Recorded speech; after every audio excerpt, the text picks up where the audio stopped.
Hey guys, it's Michael here. Today, not TheFrXion, not the World Tanks persona. Um, we're not World Tanks either. Today, I want to talk about a very serious topic real fast. Um, Politics is not really my thing on YouTube. In my personal life, politics is something that I really like to discuss, debate, um, and I think right now I really want to talk about the current situation with the Russian war on Ukraine and how it makes me feel. And I want to explain my current situation with this war. Also, what it has to do with all the tanks and with this YouTube channel. I think generally speaking, you do not have to be afraid that there's no more World Tanks content coming. But I have the feeling that I first have to address this before I can make a World Tanks video. I've already made 2 videos, which I'll be uploading, or already have uploaded, but I'll be releasing later.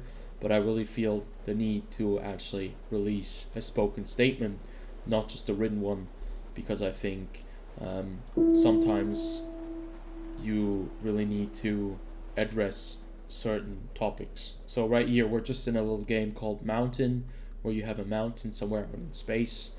There's not a lot of things happening here, so it's quite quiet, and I couldn't really. It would have been hypocritical of me to use a World of Tanks gameplay and to talk about war at the same time.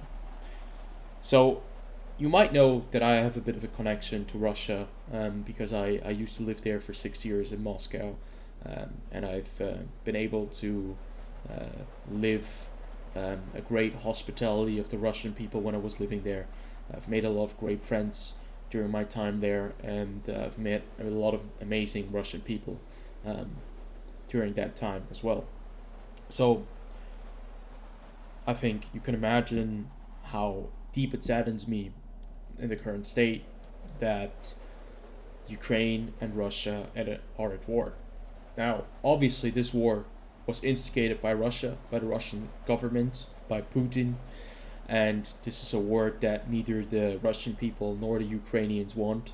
Definitely not the Ukrainians. And the Ukrainians are the really poor people that currently have no other choice but to defend themselves from Russian invasion and aggression. The way that Putin has declared this a war to secure the ethnic Russians in Ukraine to stop a supposed genocide on the Russian people there is absolute crazy and humbugs. And I think the majority of the world knows that this is a complete waste of a reason and a complete bullshit reason by the Russian government to just invade Ukraine.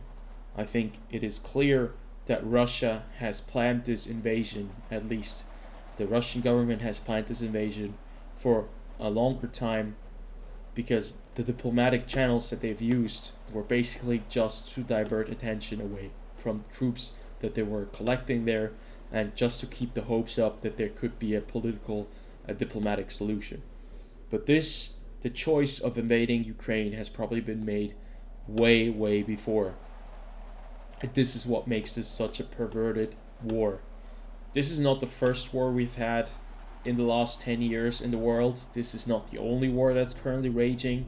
Do not forget about Myanmar currently, what is happening there, what is happening in Syria, somewhere, what is happening in different states in the Middle East, in Yemen.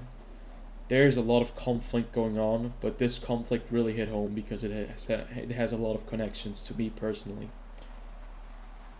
So, we obviously condemn the attack by the Russian government or Russia itself as a state on the Ukrainian people who have to defend themselves and who are standing all by themselves at the moment.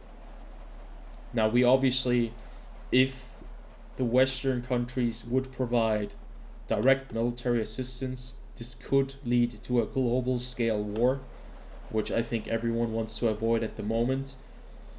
But it puts the world in a very awkward position where we have to watch how Russia starts and destroys a lot of Ukrainian cities and targets civilian and military personnel. I personally have friends as well who are serving in the Russian army, and they obviously do not want to be in this war,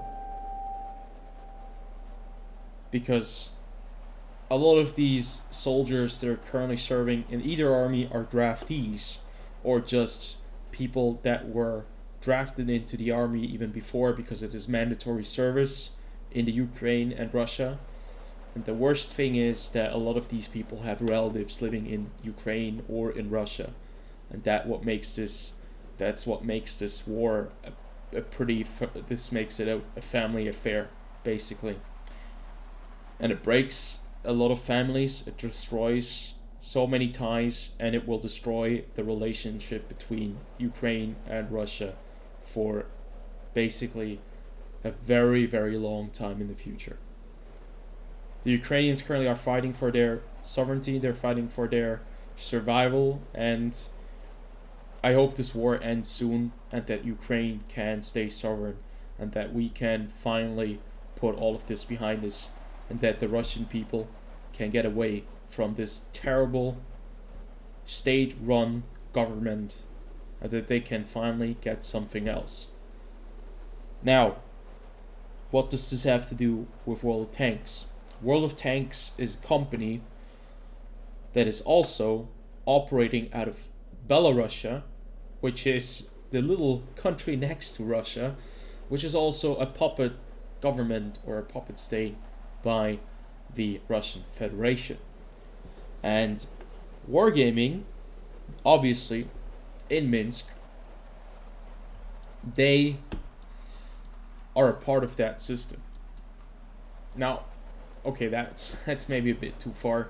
They're a gaming company, so politically speaking, we don't know their affiliation, but since Minsk and Belarus have also joined this offensive and allowed the Russian forces to go through their territory to attack Ukraine, I'd have to say it's still a very awkward and uncomfortable feeling at the same time when we're playing World of Tanks, because this is something that is in my afterthoughts. This is something that's in the back of my mind.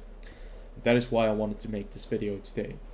I'm still going to be playing World of Tanks, I'm still going to be making World of Tanks content, but I've talked about responsibility of a YouTube content creator towards the viewers. There's a responsibility towards other players and other people. I've talked about this hypocritical stance of that we're actually playing tanks that have fought in wars, war machines that have fought somewhere and killed other people, and that is something that I wanted to address because there's a responsibility right there. Obviously, we do not like war. None of us, everyone who's playing World of Tanks, nobody likes war. I don't think anyone likes war. I think the majority of us are really enthusiastic about the technology behind these vehicles, the way that these vehicles function, and the way that they look. But no one of us wants to have these tanks actually kill people. I don't think anyone wants that. We know that these war machines are made for war. They're made for destruction. But still, in the end, I think we have to be able to look at it, differentiate it. I know that this video might garner a lot of dislikes. You might not be agreeing with me. You might think that this political nonsense is way too much, or you think that I don't even know that Ukraine deserved it. This might cost me some subscribers, but I think that it is important to still make a stance, because no one wants an offensive war against another sovereign state. No one wants to see world war happening somewhere, and we are all currently in a situation where we do not know what the future holds. The future has never been so uncertain in a very long time. So, I hope you guys understand what I'm trying to say with this video. Has not been scripted or anything, just my thoughts, and I hope that this war ends soon and that we can finally get some real peace and that the Ukraine does not suffer too long and does not suffer too many deaths. I do not even know what to say anymore.